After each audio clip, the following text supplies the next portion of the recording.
ఈ రోజుల్లో 100కి 96 మంది చర్చికి ఎందుకు వస్తున్నారు తెలుసా?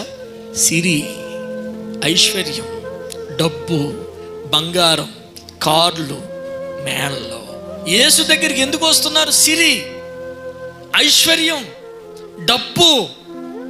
ఎంత సిరిమంతులైతే అంత దేవుడు దీవించినట్టు, ఎంత పేదరికంగా ఉంటే అంత వీడు దరిద్రుడురా, వీడు భక్తిహీనుడురా, మమ్మల్ని చూడు ఎంత దీవించాడో. సిరికి దేవునికి ఎటువంటి సంబంధము లేదు. గమనించండి, భక్తికి సిరికి ఎటువంటి సంబంధం లేదు.